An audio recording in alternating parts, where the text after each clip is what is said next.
Well, just to kind of give you a little primer on the Washington Theater, the Washington Theater was actually started in the park behind you, Washington Park, in about 1922. The people that actually started it were Pete Pinkelman and Albert Corey, and they came to Washington Park. They came to Quincy to Washington Park, and they thought, Hampshire would be a great place to start a theater. So they came up with that idea, and they basically started the Washington Theater. And that process started in 1922. In 1924, the theater actually opened. Now, one of the things that's unique about the outside of the Washington Theater is the terracotta tile along the top of the Washington Theater. Now, that's been in place since the beginning, since 1923. Now, just last year, we had a lot of that tile restored. We received a grant from Quincy Preserves to restore that terracotta tile. So basically there were some pieces missing, and we actually had the tile cleaned. So you can see it's definitely an outstanding feature of the Washington Theater. And back in about 2013 or so, we had some money available, and so we decided to improve the front part of the Washington Theater. So at that time, Century Signs in Quincy took down the marquee and took it back to their shop and totally restored it. And on the marquee, they replaced all of the neon that's on the marquee, and we updated the sign to an electronic message board. If those of you that have been in Quincy for a long time remember, the old marquee basically had letters where you had to go and climb a ladder and put letters up on the marquee to put your message on there. So we decided that time would be a good time to update it to today's standards and add the electronic messaging board. So we also, at the time, we also replaced the front entrance. As you can tell, the doors on the Washington Theater are new. Basically, in 2013 they were new, and so that improved the appearance of the Washington Theater. We'll kind of shoot this as we go, guys. Remember, you can ask questions, and I will put them out to Jim. So let's go ahead and walk in the theater now. And we have 3 sets of doors coming into the theater, and we are actually walking into the lobby. Now, the company that had the theater closed in 1982. If those of you remember, it used to be owned by Carasotis Theaters, and they owned the theater since 1971, 71 to 82. They owned the Washington Theater. And a lot of us remember coming in here and watching a movie for the first time in the Washington Theater. And so they owned the theater, and the company that came in after that basically started to redo the lobby area, but they didn't get very far. So we've basically cleaned up this lobby a bit to make it more presentable, so when people come in, it does look more presentable and we can hold events in here. So let's go ahead and take a walk in. I wanted to show you.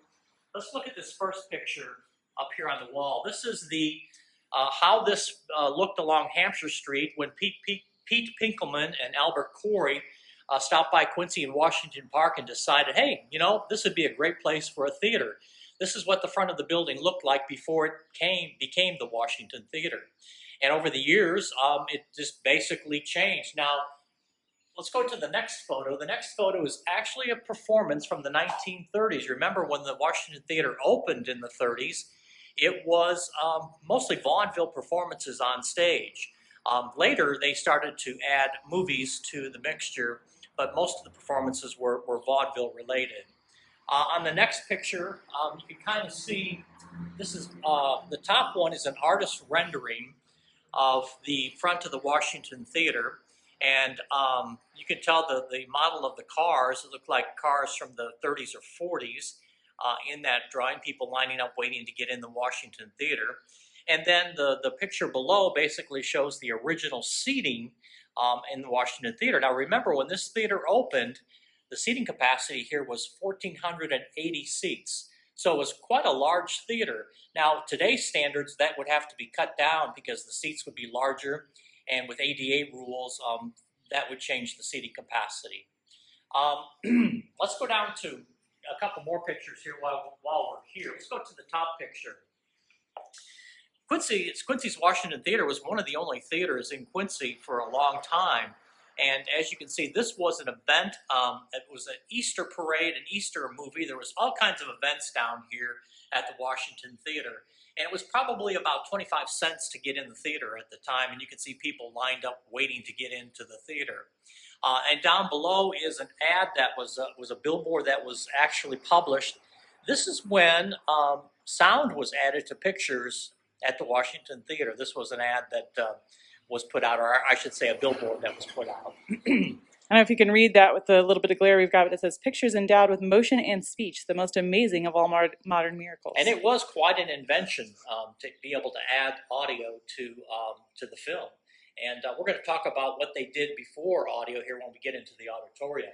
Now, let's go to the next one. Let's go up to the top one, Laura. And so if you take a look at the left-hand side, the original seats were all wood seats. There was no cushioning or anything on those seats. Definitely all wood seats. And then later in the 50s, 40s, and 50s, they added the cushioned seats.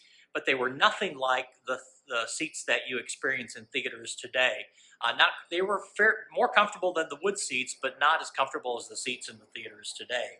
And then down in the bottom, the lobby, which we're standing in right now, you can see on the left side was basically how the original lobby looked. That was the original design. And then in the 50s, 40s, 50s, they actually redesigned the lobby a bit, modernized it somewhat. And then at the very end of that picture, you can see a light above, and that's the concession stand. And Laura, if you would swing around to this, where you see the Friends, right under the Friends of the Washington Theater sign, that's where the concession stand was in that picture. So now we are in the lobby of the theater, and if you look straight ahead, something that was uncovered when we started to work on the theater are these stained glass windows. Originally, those were covered up due to light-related issues in the theater. So we found those original windows, and we actually put them back in. Now, whether they would remain in the new plan, it's unknown at this time. That's kind of up to the architect. And Laura, can we go back to this area here of a couple proposed ideas of the theater? So from the old pictures to the new, we've got a couple pictures here. First, let's start with the one on the right-hand side. This is kind of an idea of a multi-purpose use for the Washington Theater. And in this picture, you're seeing tiered layers in the auditorium of the theater, which would allow for theater-type seating with tables. So dinner theater, wedding receptions, multi-purpose meetings would be available in this design. And then over on the left-hand side is just kind of another version of that, where, again, it would be used for multi-purpose. In the event that there would be a concert, we'd take the tables out and put chairs in or have stand-up seating available in the theater. So those are ideas that are floating around right now. We feel as a commission it's probably a good idea to make this a multi-purpose facility if we could. We don't know what the expense is going to be related to that. Those are things that we are currently working on to try to come up with an idea as to what the expense is going to be for either of these plans. While we're here, check it out. How about that? How about that? Arts Nonprofit of the Year last year. Arts Quincy's board voted on that together. And I will say that one of the things that we've been most impressed with is the theater's ability to host some events as they come online and as the building is improved. And we're just so excited about what the future holds right here at Washington Theater. As we're able to hold open houses here at the theater, people will be able to come in and experience this theater in person. I know there's been a lot of people that have walked by the Washington Theater or driven by the Washington Theater and noticed the marquee, but have never been inside. So one of these days, once the COVID situation clears up a bit, we'll be able to open our doors again and have tours of the facility. And we are trying to plan some events for this fall. You know, we always have the Rocky Horror Picture Show here every fall, so we're going to try to hold that if it's permitted. And then also we have a trivia night. We're going to try to do that again this fall. So we'll see how conditions are later this fall, and maybe we might be able to do that.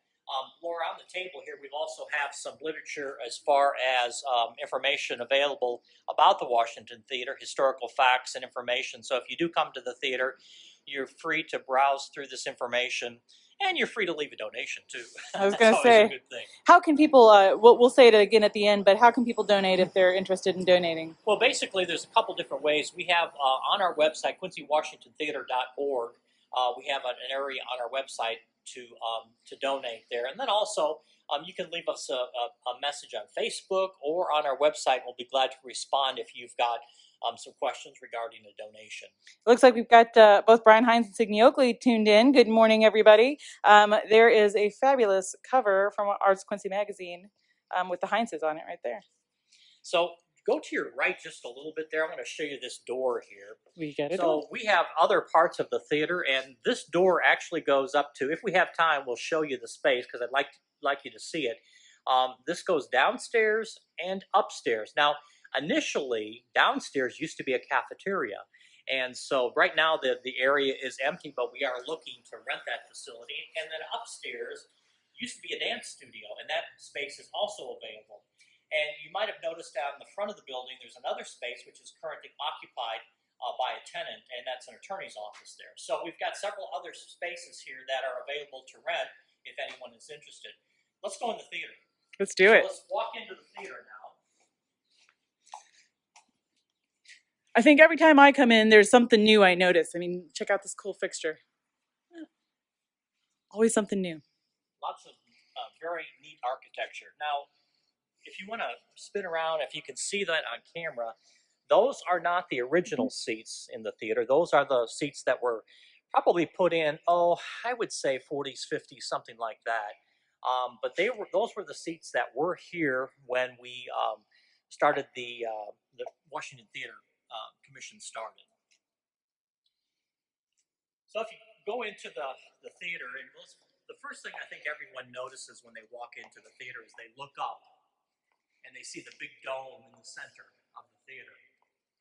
And that dome used to light up, and it would change from colors, red, green, and blue colors when you were in here for a movie. And of course, it would dim during the actual movie itself. But that's one of the features of the auditorium itself. Now remember, this auditorium used to seat 1,480 people. That's a big crowd. When we get towards the stage, we'll turn around and take a look at the balcony area. But as you're looking at the stage right now, it's basically set up now for Blues in the District. If you caught the last Blues in the District, it was done live from here.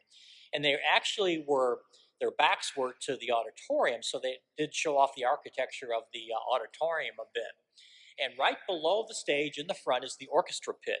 And the orchestra pit was used back in the early days when they actually had an orchestra accompany a performance on stage. A couple other little features. Right now, if you look at the white screen that's up at the top, we have a pull-down screen that we use when we show movies in here, or when we do our trivia night. We actually do a lot of visuals on during trivia night. Let's take a look over on the left-hand side. That looks like a balcony up there. There's one on the left and there is one on the right. Now, back in the early days of silent pictures, there had to be something to go along with the silent pictures. So most of the theaters of this vintage had a pipe organ. And so in those areas were the pipes for the pipe organ. And down in the basement of the theater, you can see the original cabinets, the air cabinets, which were used to supply the air to those pipes. So on the left and the right side of the auditorium itself, there is a room behind that area, and that actually housed the pipes for the pipe organ. And so it's kind of interesting when you walk up there to see just a big empty room, but nothing in there. Sorry, guys, I accidentally zoomed it and can't figure out how to zoom it out. There we go. Now you just got my face. Sorry about that. Okay. So that's kind of an interesting thing that was added. We saw that poster initially on the wall when we came in about the sound being added. One of the things that when this theater was built, there was no sound. There was no amplification available. So they had to design this theater with the acoustics that would carry throughout the auditorium. And you will talk to about any artist that comes in here and plays today, and they will tell you that they love to play in here just because of the acoustics alone.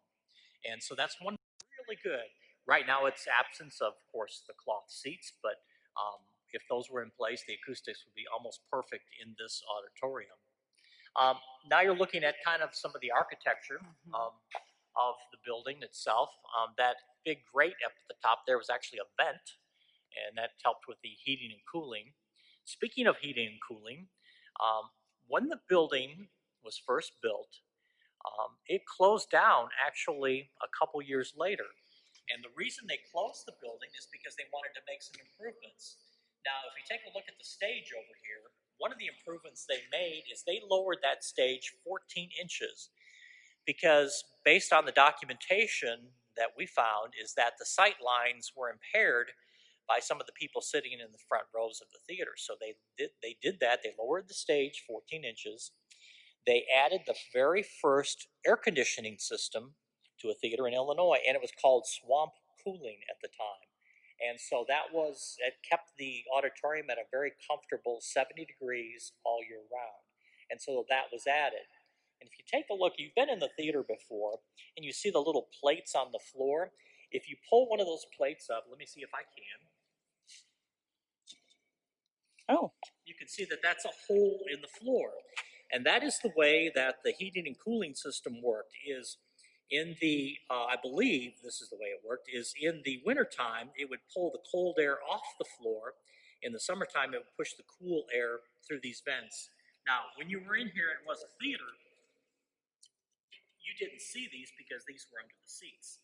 Ah. So now we had to cover those up so that people could come in here and it wouldn't be dangerous to walk on those. So that's what all these metal plates are right now. Now, whether or not that system would be used once the theater is renovated, it's unknown at this time. Should we go up on stage? Yeah, let's.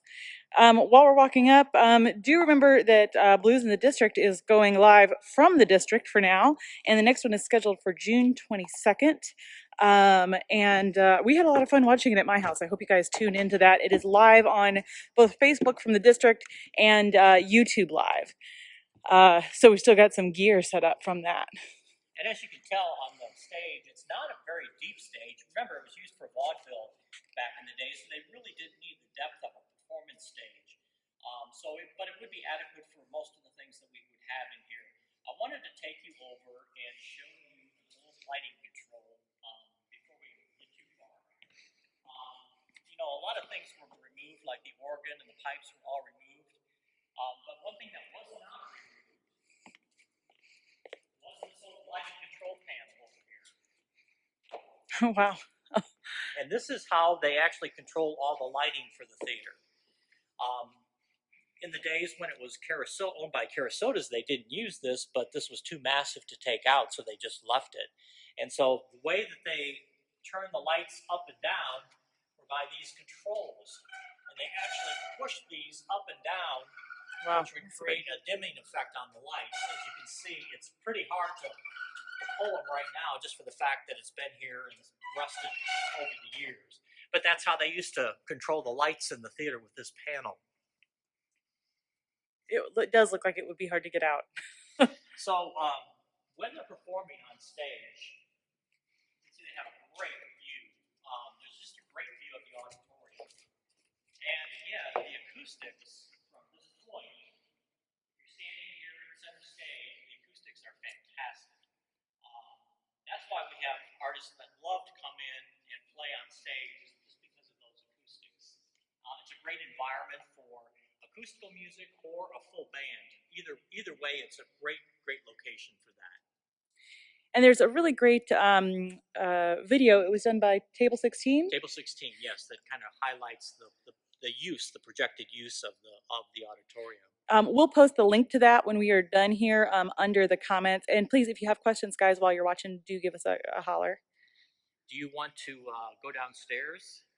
We can try to go downstairs. We will see if we keep cell service. Okay, let's try it real quick. So the dressing rooms are downstairs, and so we're going to before we go, yes. Can we point out at the top here? I'm going to point my finger.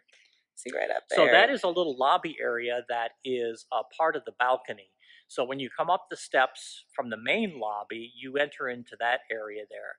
And then from that area, you come down into the seats in the balcony itself. and above that, you're seeing the holes for the projectors when it was turned into a movie theater, the Kerasotes Theater. Right, you can see a little bit of light up there coming through. Yes, that's where the projectors were. There's a little room up there. You have to go up a flight of steps up into the projector room. If we had time, we could run up there, but it's kind of dark up there right now, so we may have to add some additional light. But that's where the projector room was, and again, that most of that equipment is gone from that room. Okay. All right. If the cell service cuts out, we will keep going and post the video later. So tune back in, but we'll try it. We'll see what happens. It might be okay. It might surprise us. Just be careful.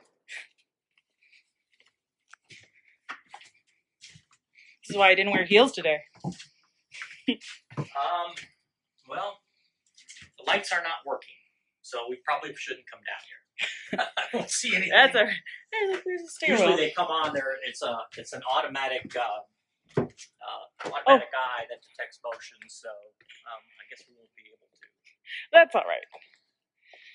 So talk to me about what's next for the theater. The next fundraising right now, as far as I know, is for the architectural plans and getting an official plan. You were talking about this firm out of Texas. Why don't we walk up to the balcony? We can talk about that sure.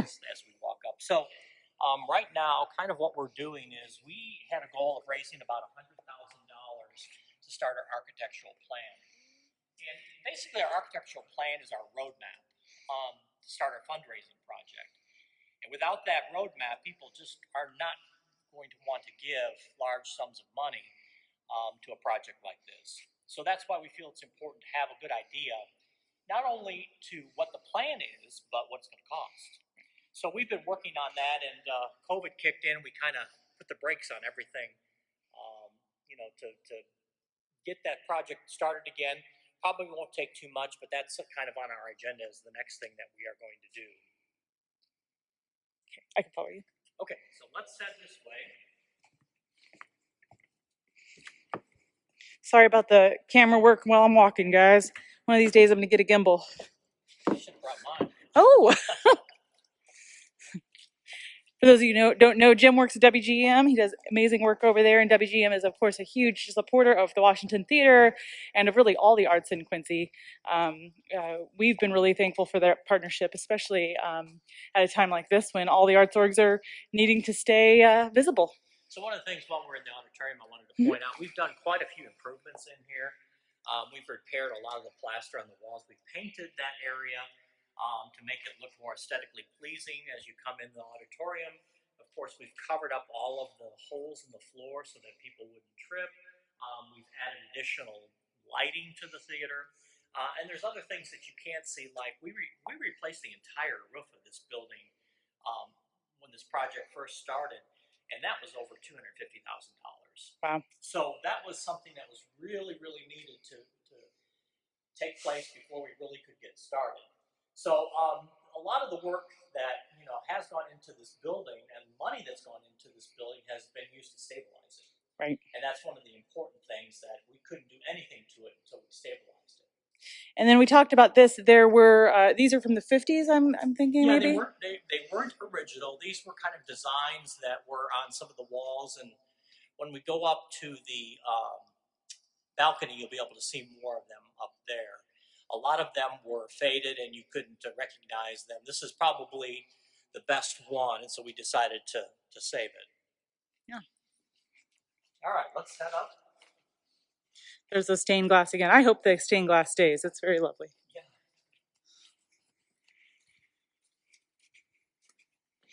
And so one of the classic parts about any theater is the carpet.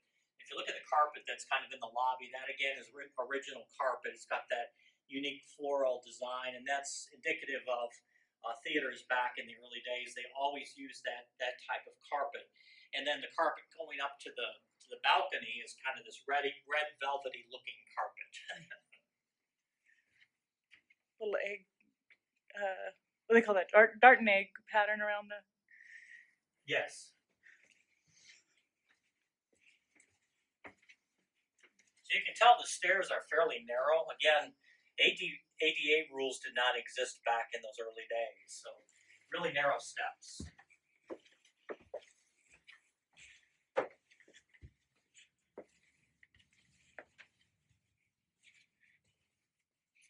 It's one of my favorite views. It's a great view. One of the things that will have to be done as part of the renovation process is adding an elevator. So that's a big thing that we'll have to take care of. If you look up, you can see some damage that was done by the leaking roof, and that was back probably 2008, 2009. Prior to that, so we've repaired the roof, and so in a thunderstorm, we don't have water pouring in anymore, which is a great thing. So you're looking at the balcony. A lot of the seats were removed from the balcony. There are some that still remain. We do not let people up in the balcony right now because we really haven't touched this, to be honest. When some of the seats were taken out, they were ripped out, and there's holes in the floor, so we haven't gotten to this area of the theater yet. But it is a great view. Anybody have any questions in the comments there? Everybody's saying it brings back lots of wonderful memories from their childhoods. It does, and one of the things that we have when we have open houses, people share with us all those memories of, again, either meeting their spouse here, having their first date here. We've had people that have worked here, people that have managed the facility, and lots of great stories. And that's, I think, one of the things I enjoy most about our open houses is having those people come back and take a look at the place, and share those memories with us. So as you can see, the lobby area here leads down to each section of the balcony. And again, we haven't really touched this. We've added some temporary lighting in here to kind of help us allow people to come up in this part of the balcony. And then the steps, those steps go up to the projector room. And the projector room is just one flight above us here. And that's, again, where they did originally show the movies. And then let's come down this way, Laura. He talked about that seating capacity being about 1,400. That's about the size of Morrison Theater today. So that's to give people an idea of how many people fit in here. That's amazing. Yeah, and again, it would be, in the new plans, it certainly would be less than that, sure. If you come down here, when you come in the lobby, you'll notice another set of steps. Well, right now we've got those closed off, but these steps go down to the lobby also. To the front lobby. So there was two ways up and two ways down to the lobby. And then again, once this plan is finished, we will have to put an elevator up in the building to be able to get to the balcony area.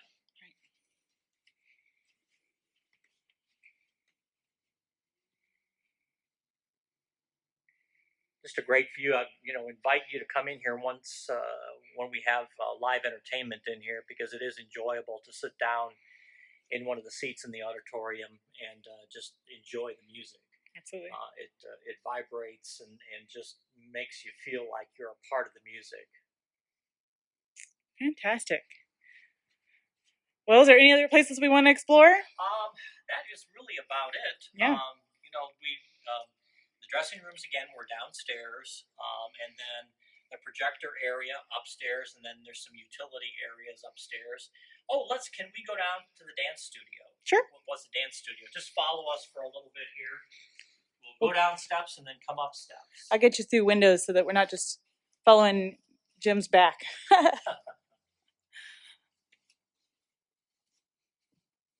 Saw the movie Bambi in 1957 at the Washington. Amazing.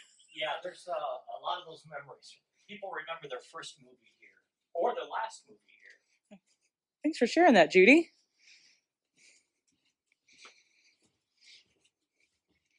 I never got to see a movie here, but I did at the right up the street here at the Adams Theater. That's right. The Adams was in its later years known as the Dollar Movie Theater, so all the movies there were $1. Right. And I was a kid and we watched dollar movies there.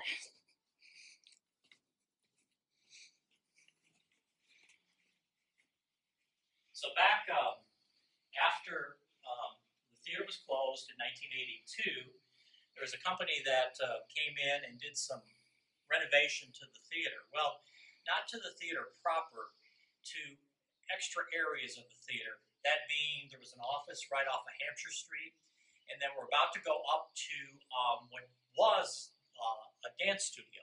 So I want to be able to show you that.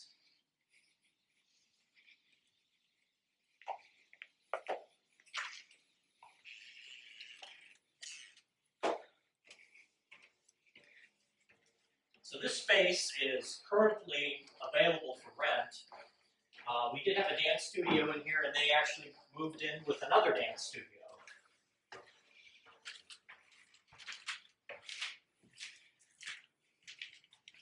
Oh, wow. And you can tell it's a big open area, and again, it was set up as a dance studio. What I love about this is the natural light coming into the room. It overlooks Washington Park. Yeah, I want to come back to this window here off the offices side of it, and you can see the back of the marquee. There's Washington in reverse, everybody. Beautiful view. Lots of great light. Really, really like it. And this room has basically its own entrance. It's got restrooms in the back, an office, heating and cooled, and it's available for rent. Very nice. It's a nice space. And then also across the hall is another space kind of attached to this. And it's a little smaller area, but again, it's they used it as part of their dance studio. Sure. Again, good views over Washington Park. Right. And the Washington Marquee. Right there. Another person chimed in. Michelle said her first movie was also Bambi at the Washington Theater. Wow. Amazing. Amazing. So that's our tour, of the Washington Theater. You've heard most of the facts, and if you want some more information about the Washington Theater, feel free to go to our website. Most of the history is there, QuincyWashingtonTheater.org, or you can go to our Facebook site and post a message, post a question. And if you feel like giving some money to help us out, we would welcome that with open arms for sure. As Laura said, kind of where we are with the Washington Theater, we always get asked what's going on at the Washington Theater. We've been working hard at raising money, and we actually had a concert scheduled in March, believe it or not, at the Oakley Lindsay Center. We were hoping to raise some money at that concert. Well, when COVID-19 kicked in, we were forced to cancel that. We had rescheduled that in August, however, that has also been canceled. So right now, as some potential fundraisers, we're looking at possibly next year having another concert in Quincy. We don't have concerts here because we can't hold the size of crowd that we want yet to be able to have a great fundraiser. So we were planning the concert over at the Lindsay Center, but someday they will be here, hopefully. So where we are right now is we are looking at getting this architectural plan in place. And that plan is our roadmap again of exactly what the theater is going to be like and how much money it will cost. And then after we have that plan in place, you'll probably hear about some fundraising efforts here at the Washington Theater. And again, any questions, go to our website, our email address is on there, or just message us on Facebook and we'll get that answer. Terrific. Thank you so much, Jim, for this amazing tour of this terrific site. Do remember, as soon as I hop off here, we will put a link to that Table 16 production because I think it is just a really great imagining. Chris and Victoria did a great job on it. Yes. It helps me imagine what this will be again. So I really, really love it. And yeah, big thank you. And guys, keep tuning in to our Tuesday tours. We have more on the way, and check out Arts Quincy. You're very welcome, Miss Michelle. I'm glad you guys enjoyed the tour. Thank you. Bye-bye.